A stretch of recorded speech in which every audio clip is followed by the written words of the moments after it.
Okay, hold on. Let me turn on the light. I didn't turn on the outside light. There'll be one looking in. You're sitting there talking about him, turn around and get a picture of one on camera right when you're in the middle of an interview. How awesome would that be? Yeah, I'm he'll not be saying sitting like his back. house is squatchy or anything, but there's a squatch in his window right now while we're on air recording this, spying on him. Yeah. Well, one thing I wanted to ask you is, I not only do these as sort of a radio show, but I also have a video part that goes with it. So if you got any pictures at all that you want to share with the audience, you can send them to me, and at whatever point of the conversation they get mentioned, I'll just make sure they get up on the screen. Okay. Remember the one that I seen walking way out in the open at 11 o'clock in the morning. Yeah, like that open area with no trees around or anything, and he's way out in the distance. Yeah. Yeah, I've still got that one. I can use that one. I got another one actually that I'm gonna have some fun with, and I'm gonna, I can caption. I can run the same picture and then have captions pop up and come back down again. And then I'll just have the first caption saying, "Hey, has anybody seen Randy? Where did Randy go?" And the second caption will be, "Hey, look at this, a Bigfoot trackway." And the third caption will be, "Well, Randy left one of his shoes right here next to the Bigfoot trackway, so he'll be coming back to get it. We'll just wait here."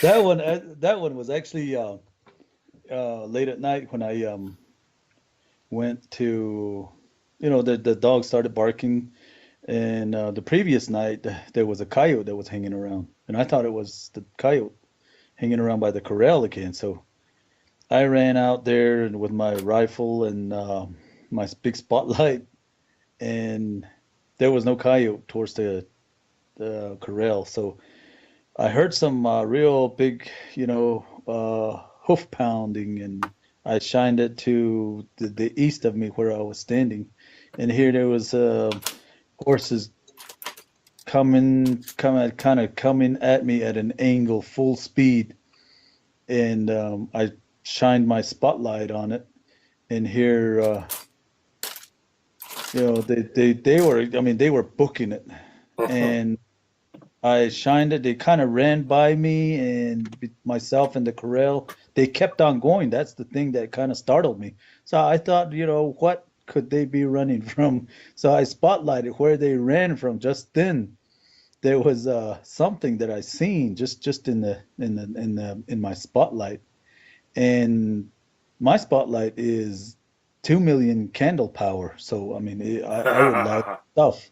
if there's And something out here, there, you got to pretty much see it with that thing. yeah, when I spotlight it, then and here something did jump behind one of the big bushes that were out there, those thorn bushes, and I kept shining over there. I'd say the lapse time of it was probably about maybe 5 seconds.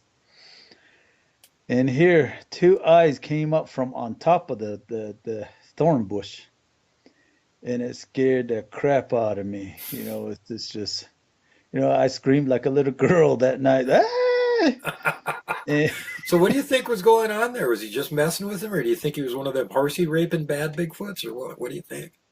I think it was trying to catch one of the horses, Oh God. and it was following it. It must have been coming right behind it, and they kind of took away or took off from it, maybe about maybe 400 feet, something like that, 500 feet, because they were right by myself, and the horses were, yeah, right by me and the corral, and they just ran through, and I shined my light back to where they came from, and that's when it happened. And the distance from there was probably, I would say 400 feet. So then that came right there. So because I seen the figure just dart behind the bush, and I thought, at first I thought, oh, my eyes are playing tricks on me. But Yeah, kept when the it pokes its spotlight head on up and you there. get the glowing eyes above the bush, Yeah, and then pretty it obvious it's peeks. real. Yeah, it peaks up, and that's where, I really screamed like a little girl, way out, out at night. And, I kind of, when a man does that, they kind of look around first, see if nobody was listening or watching. So I kind of had to do that, and that was one thing that happened to me, and they just kind of the horses kept on going, and I ran inside, and I forgot my rifle, and I came back out, and it was gone. The next day, I was kind of shooken up. I'd kind of shaken up and went to. Usually, my mom gives me breakfast. She calls me over, and so I went over there and I told her about it. Then she tells me, "Well, then go back over there and look for tracks," she says. And I was like, "Oh, yeah, okay." So I went back out there and I started looking for tracks, and sure enough, I found it. And that's where my tennis shoes. I put my tennis shoes right beside it and said that's a size 10 that I was wearing. And I put it right beside it, and then took a picture of it. And I put it on Facebook, and then somebody has to have a smart aleck remark saying, "Oh, well, you know what people say about people with little feet." And I was like, "Oh, go, damn you." Yeah, there's always got to be some smart ass troll. Yeah. Well, hey, So now that we've made clear that the intro part of this show was just a big joke, you weren't actually abducted and eaten by Bigfoot. You're still very much alive. I think I should probably introduce you to all of our listeners out there. So, of course, you're listening to The Duke on World Bigfoot Radio. And today I'm interviewing one of my friends that I've been actually waiting a long, long time to get on the air. And I'm like super psyched to have him here. And this is one of those rare people that's just grown up with Bigfoot. From the time they were little, there's been stuff going on and became fascinated with it, and then went around to try and learn more about it. And of course, in the course of that sort of thing, you end up having more encounters. And this person also has them right where they live, messing around on the property fairly regularly. And it's a very big honor for me to have this gentleman on my show. And without further ado, ladies and gentlemen, Randy Caveman Yazzie from the Navajo Nation is here with me. Say hi, Randy. yacht, hey, hello. Aha.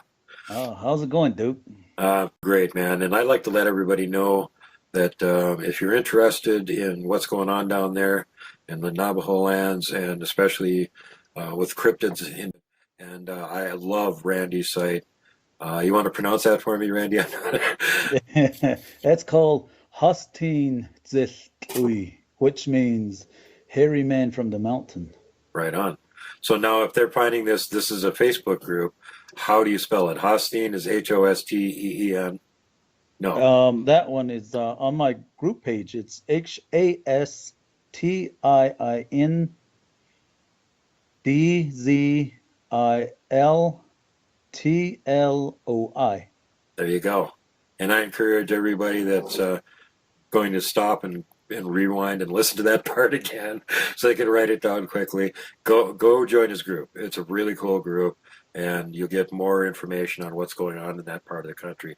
And I just like to encourage anybody to hook up with the guests that I've had on my show, because the reason that I have them on here is because I think they're top of the line, know what they're talking about, no BS, and quality effort all the way through, no matter what it is that they're doing. So from my perspective, I'm not hauling out any of the B-leaguers or anything. For the time being, if there's anybody on my show, I consider him to be top of the line, reputable person. So for the people that are just getting involved in this, keep in mind that from my perspective, the caveman here is top of the line, high quality fountain of information on this, and also goes out and does field research. So there you go. And he's got some really interesting stories for us. Matter of fact, probably going to have to do a two-parter here just to cover some of the stories, because like I said earlier, this gentleman grew up with the Hosteen running around. And if you'd be so kind, Randy, will you briefly take us through your first encounter when you were a little kid with your brother and sister? Yeah, we were just playing around in our dad's house, which was on the Arizona side, and myself, my older sister, and my younger brother, we were just playing around, running back and forth, running all over the place inside the house. And here, all of a sudden, my younger brother, stops and starts wailing. Ah, it's just it says that, and then we stop, and we just happened to be stopped right by the kitchen sink, and there was a small window that was out there, right in front of the kitchen sink, and he was pointing to that. So we looked out there, and there is, something looking back at us. So uh, me, my sister, we didn't know what it was, so Well, it was we pretty obvious your brother didn't think it was very cool, judging by the reaction. yeah, he was much smarter than we were, and and he was, going on and on, on the top of his lungs, just crying, just letting it out. And here myself and my older sister, we were at about 5, 6 years old, and here we kept looking at each other. We were up close to it. We were hanging onto the sink, and the kitchen window was just maybe 18 inches, 24 inches away from us, Oh my God. and So it you're was looking basically at right us. next to the thing. Yes, and this was a log cabin, so it was just stooping down, and I asked my sister, "What is it?" Because it had big eyes, and the face looked like it was all, roughed up. You know how you see manged skin, Yeah. kind of purplish, or the skin, and it had some hair onto it, but it wasn't that much. And with it, we seen as for me, I seen the full moon behind it, so I seen the whole figure, but the head was really big, and it was covering most of the window, and the window was like maybe uh, 3 feet by 12 inches. Wow. So it was kind of like the 3 feet was horizontal, and the width was 12 inches. And here it was stooping down. I guess it was stooping down then, and it had its hand, the whole arm. It was standing on one side of the corner of the window, holding on to the other corner of the window also. So it was stooping down, looking at us like this. And so I asked my sister, "What is that? It's a big head, and it looks like it has a long snout, and it keeps looking at us. It's just, it was looking at us sideways, and it had kind of lit some hair on it." And she responds, and then she says, "That's an elephant," she says.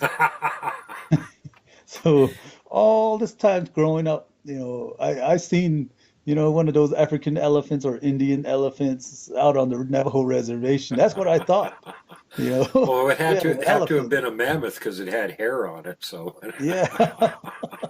So, I've been seeing the eyes too, really big, but it still looked like just an eye. And and we seen it, and that was, something to see, like oh, I I bet. said, I've grew up with it like that, the image is to this day still in my mind like that. But I always thought that it was an elephant until later on when I came back, when I asked my sister, "Hey, do you remember that time that thing stood at the window when we were playing around?" And she looked at me, with all her eyes real big, and she says, "Oh, I thought that was just a dream," she Oh says. my God. And here, it stuck in her head too, that's saying that. And here, it turns out that was one of the Hustines. As I call them Hustines because as the word says, Hustines. I just shorten it down because a lot of people can't say the latter parts of Hustine, and Hustine means man. So I just like to clear that one up. I always call it husting. And It's like so, the short Navajo slang version. yes, the short Navajo slang version. And they always used to tap on the windows, not windows, yeah, windows maybe, walls, doors. The parents would say they would tap on it or bang on it, boom, boom, boom, and they would say, "Yee, young man, outside." And then the little kids would be either running around, you get all quiet, or they'd be crying, they get all quiet. It's something to discipline your children with. Yeah. And yee, yeah means like, holy crap. So, so that it's that that just goes to show, we experience things like that down here, slapping on the walls, Yeah. and you go outside and there's something standing outside. God. So, Hey, you've so been in this for a long time and you've heard a lot of this stuff. And, you just gave us an example from when you were a little child that, this happening to you. It really bothers me that these things are so interested in children all the time.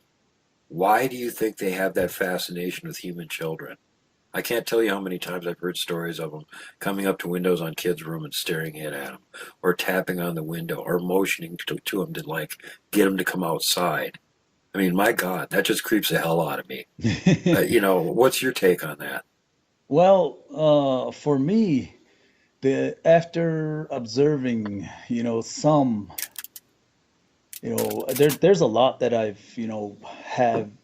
have encountered, but observing them, they always kind of play.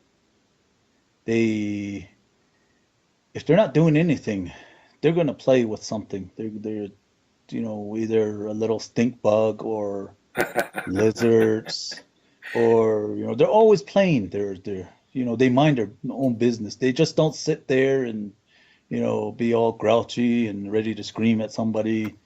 They occupy themselves, Yeah. playful. That's what I have seen. So when there is a child with them, that child is hyped up to play big time. And with that, the child is usually the one that takes off towards where the kids are first.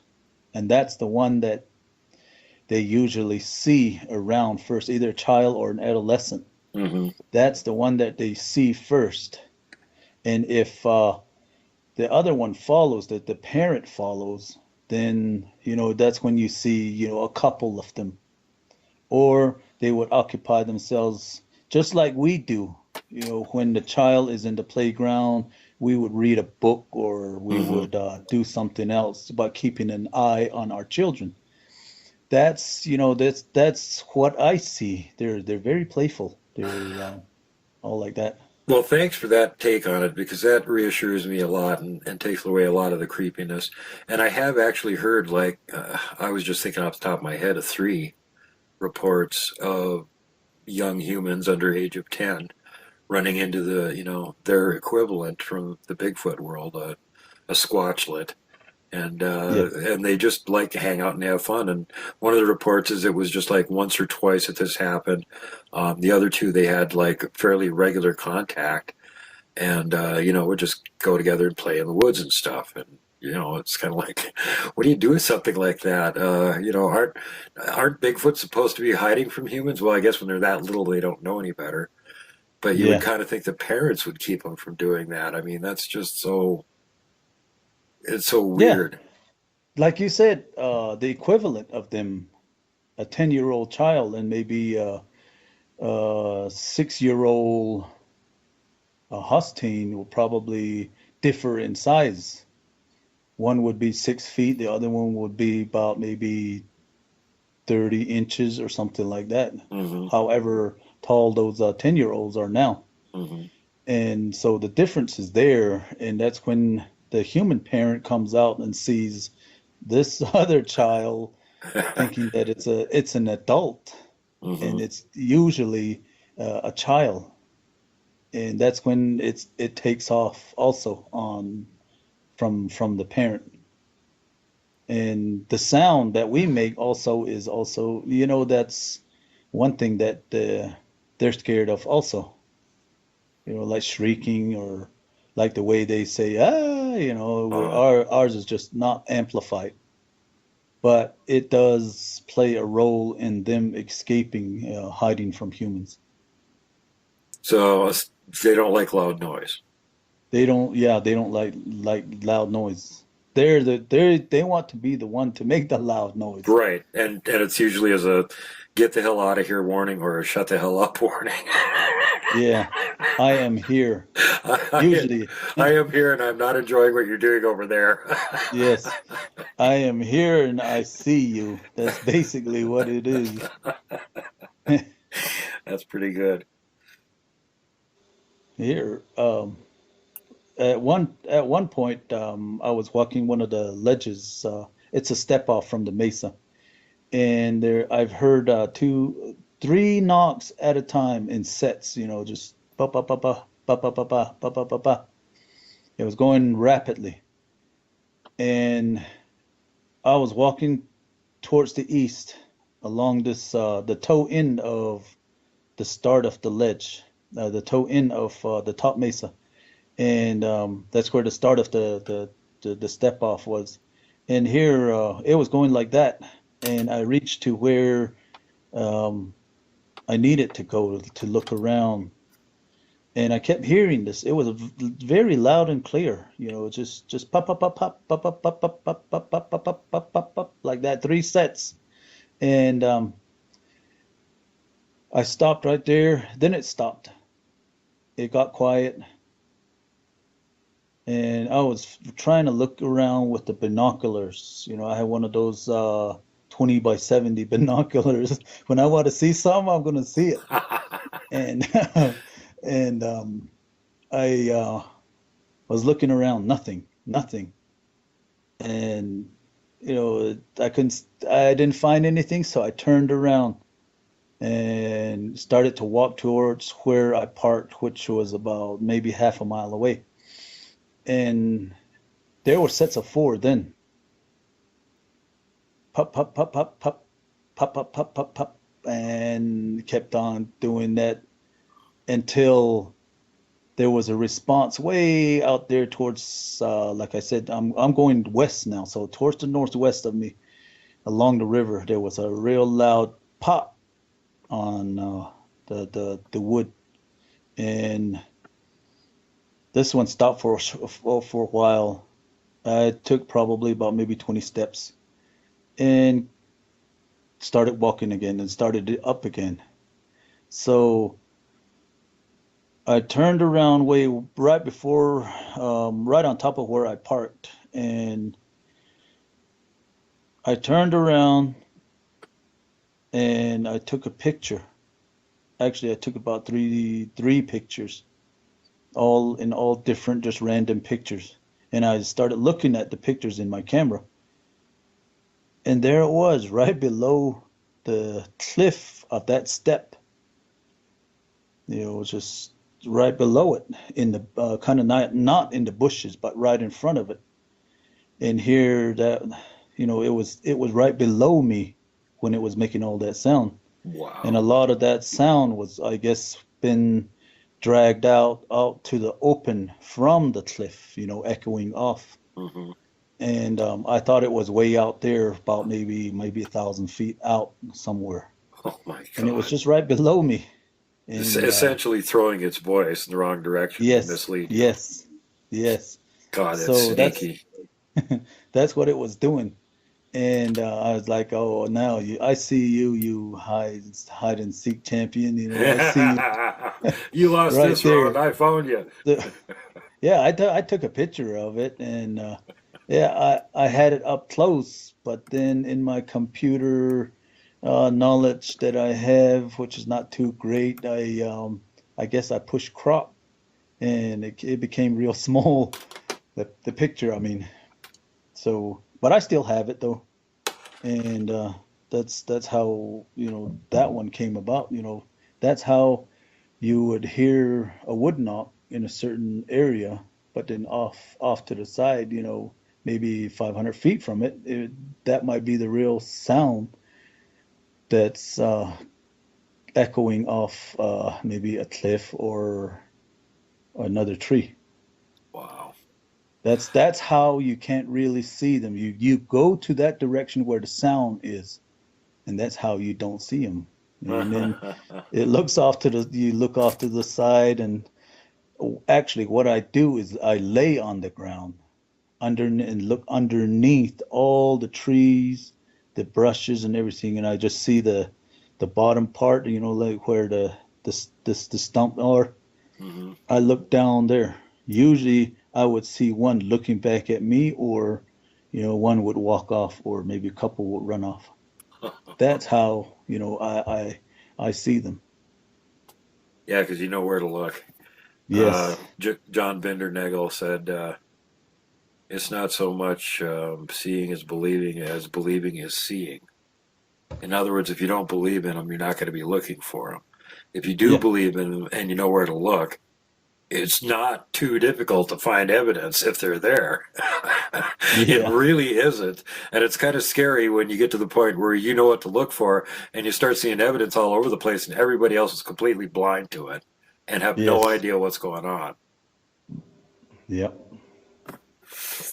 Well, I got to tell you guys, Randy has some of the coolest Bigfoot encounter stories, not only ones that he personally has experienced, which is, quite a few, but from other stories that he's been peripherally involved in around the gigantic area down there that comprises the sprawling Navajo lands.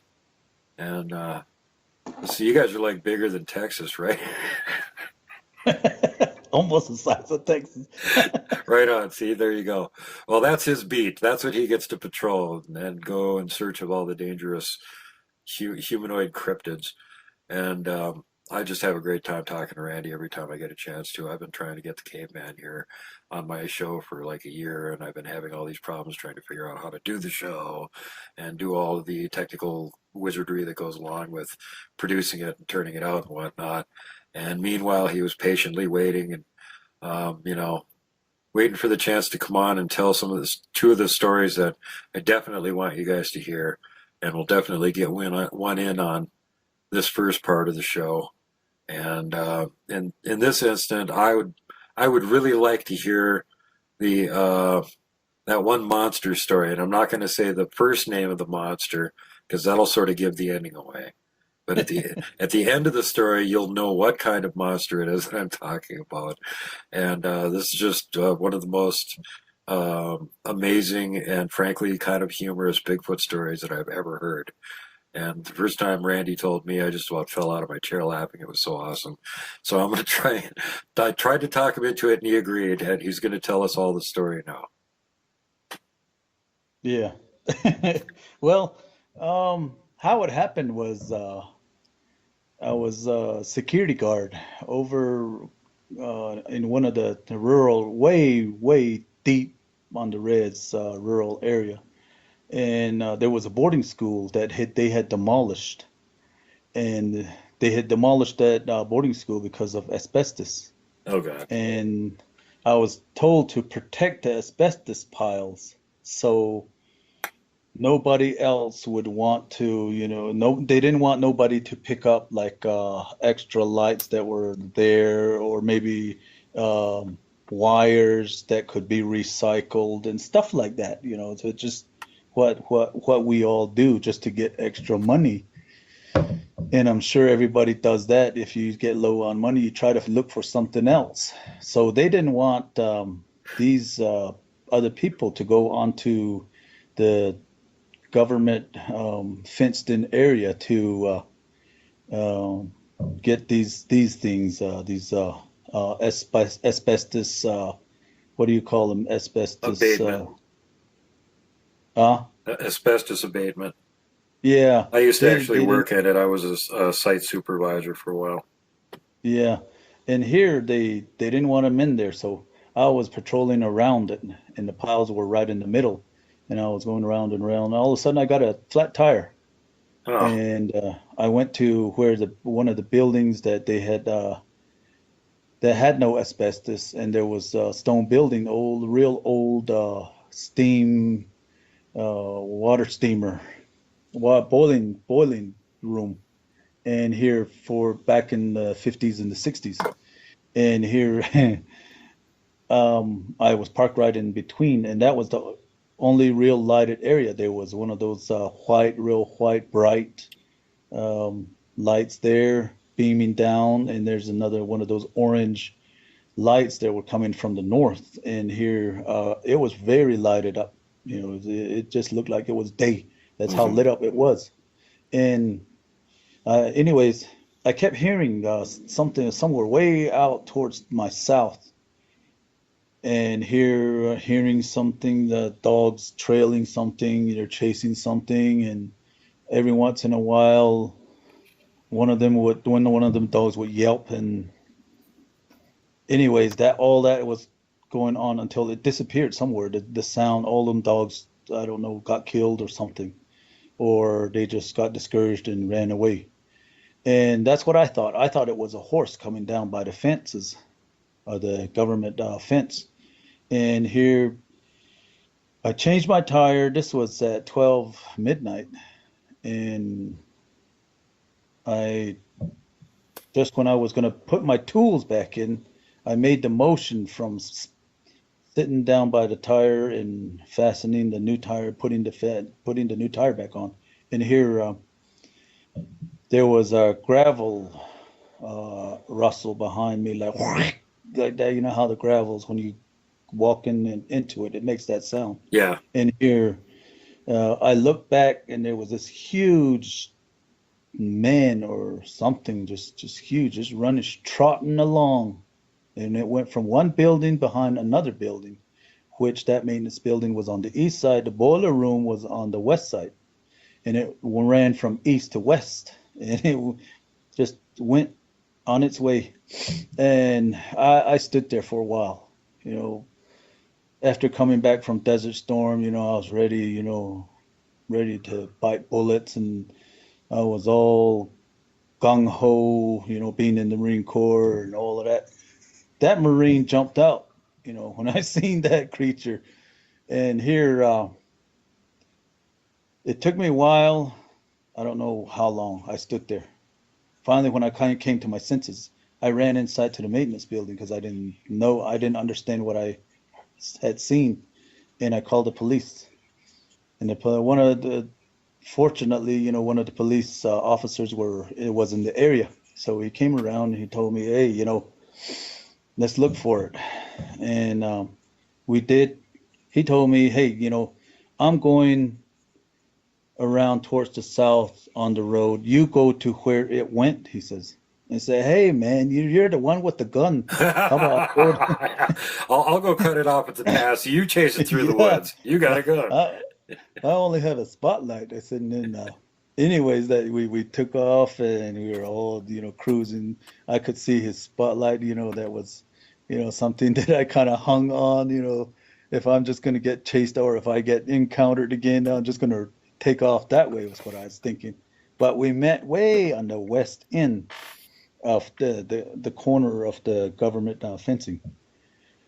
And then we got off. He had his spotlight down on the ground at the corner, and this thing had run over. We seen the tracks, how it made, how it crawled over. It just stepped over. In other words, kind of made that. You know how you uh, go over a fence. You kind Yeah. of had to throw yourself and all that, and then your feet kind of moves like that. But they were huge.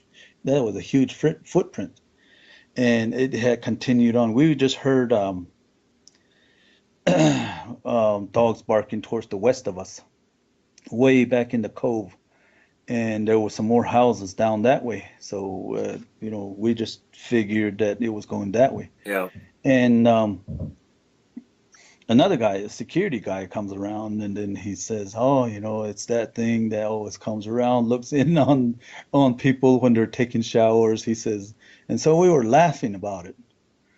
And another guy comes around, an old man, this is an elderly. He comes around, he tells his story, saying that that thing comes off the mountain, goes to his corral, takes one of his lambs, and takes off back up the mountain. He tries to shoot at it, And then police officer says, "So what kind of rifle do you use?" He says, "Oh, I use my 22 on it." He says, and then the officer and the other security start laughing. He says, "You're not hurting it. You're just tickling it." He says, and so we just were laughing about it. And then the officer says, "Oh, one time," he says, it was about ready for me to get off.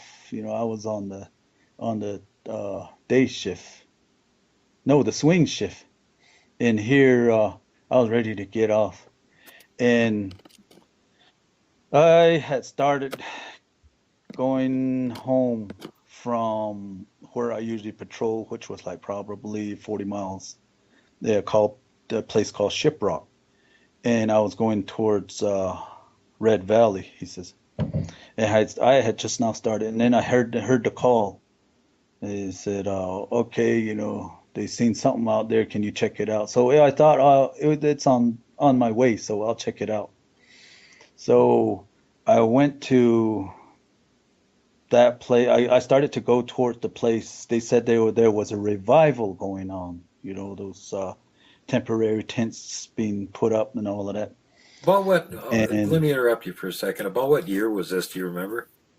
I would say this was somewhere around 95. Okay. And he says, as I was going along the way, I knew there was a revival going on, is what he said. Do they have one of the big giant tents and stuff? Yeah, they Oh, had the okay. big giant tents, all that, and here I was thinking, people all into praising and rejoicing. I had that thought in mind. It might just be some, another house that they called from or something like that.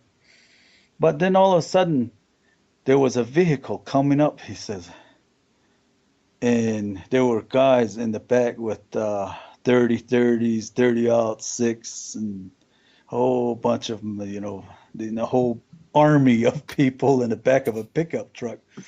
And I stopped them, and they, told us what happened. And he says, I went further down. He says, and then there was another pack coming up the road again, and they were all certain people are just searching for with spotlights and flashlights going all over the place. By that time, I was near the tent, he says. And this one guy came up to me and he tells me, "Okay." I asked him, he says, "So what happened? Why'd you call the police?" Yeah, I And mean, then this he is kind of a says, weird thing to come riding up on. Here's this big "Yeah, revival tent with all the Christians, and well, there's like armed gunmen with flashlights wandering around all over the place. yeah, What the heck is going on here? yeah."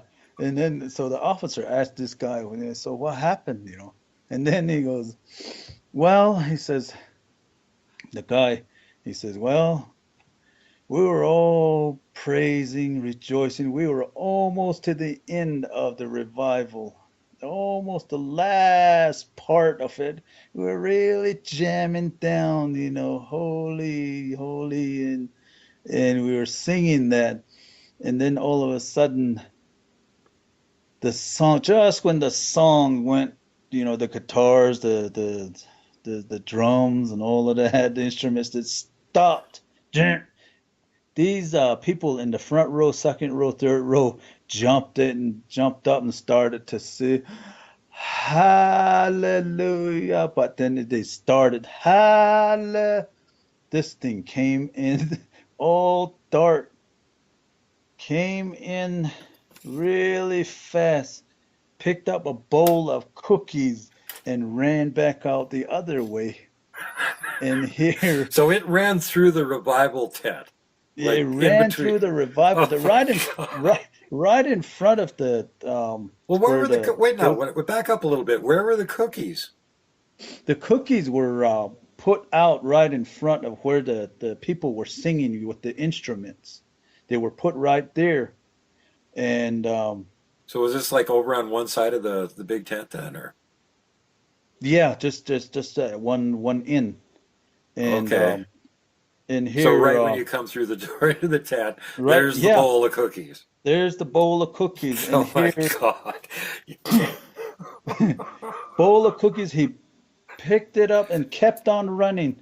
Just when the guitar went at the end, the last chord, those people saw it and they just fell back. The people that started to say hallelujah, they went as far as went hall, and they all fell back too. This thing just ran, picked up the cookies, and kept on running, went out the other way. After How, they collected, how did the pastor and the choir react to this yeah, sudden oh, interruption? a sudden interruption, just everybody fell back. And now everybody collected themselves after, praising God and all, rejoicing. They say, okay, our cookies have been stolen. Now we're going to get our guns and go after the cookie monster. Oh, man. This is one of those very few Bigfoot stories that nobody gets hurt, although a lot of them get scared. And I think it's the funniest Bigfoot story I've ever heard in my life. And every time I think about it, it makes me go, he had to have done that on purpose.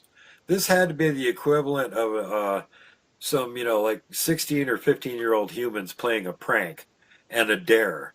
And one of them Yeah. going, oh, I bet you can't run in there and grab that thing of cookies. Oh, yeah, well, I bet you can't go in there and grab that thing of cookies and run all the way across the tent. Well, yeah. Oh, really? Yeah. Yeah. Knowing them also, they're always hungry. They're always foraging for something. They're always stealing. Yeah. So if they how I thought about it was it went in wanting those sweet stuff, and then it stole those sweet stuff and it took off out the other as fast as it could. It didn't it didn't care who it belonged to. It just took it and took off out the other way. So That's what that's kills the me, way. though, that it didn't just come in the door, grab the cookies, and go back out the same door. That it actually ran across the Yeah, entire where it really didn't need to, but it ran yeah. across the entire tent. Well, apparently just to scare the hell out of everybody because it was fun. Yeah, it knew what was going to happen. Everybody fell over in here. The thought of the human reaction. That's the thing that gets me. After doing all that revival, doing you know rejoicing and praising and all that, everybody else that was in the tent got pissed off and started going after this thing. See, the second you get done praising God, some evil monster steals your cookies and runs away with them. Yeah, yeah.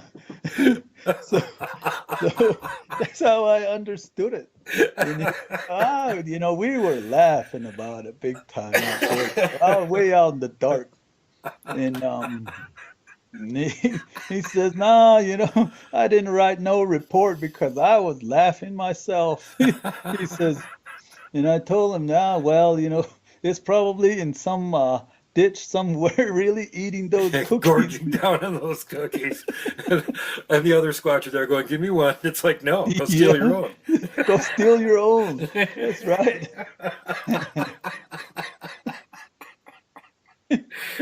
Ooh, that was hilarious. Oh my God. It's fun to get stories like this occasionally because a lot of the stuff that has to do with these guys tends to be, pretty hair raising, and a lot of it is like unfriendly behavior and stuff like that. And it's fun to hear stories like this where they just do something that doesn't actually hurt anybody. It may scare the hell out of them at the time. But, I mean, this is, come on, folks, this is one of the weirdest Bigfoot stories ever. And I think it's the funniest one. The second funniest one in my book is the one that Michael Cook told me about from the olden days in Kentucky, where the Sasquatch had broken into the still and was drinking all the whiskey when the two hillbillies showed up to take it all off to market. And there's a drunken Bigfoot, so drunk he couldn't even hoop at him. He went, ooh, ooh, ooh, ooh. He couldn't figure out how to Yeah. open up the mason jar, so he was breaking them on a rock and then licking up the booze before it soaked into the ground. Yeah, yeah. Like I said, they're they're more the way we see it. They're more childish. Yeah, yeah. I've They're, noticed a lot yeah, of people compare their behavior, especially, as being equivalent to like a human 5-year old. yes. They're very That's curious, but they have kind of a short attention span, and they get pissed off really easy. yes. That's how they are. That's why the elders out here, they would say, hey, if you meet one, just leave it alone. Just walk by it. Yeah. If it walks by you, it walks by you. If you make a reaction towards it, it's going to react to you too. And then that was, well, that's how the teachings go out here. Hmm. So, we've had, people out here that had real close encounters. People they would be walking on the other side of the road, and you see this Bigfoot, the Husky come around and be walking the other way. And they would just look at, the person, kind of let out a grunt, like I'm here, Hmm. hello, or something like that, just or something like that, and then just kept on going. A So grunt that's of how recognition. the encounters go out here.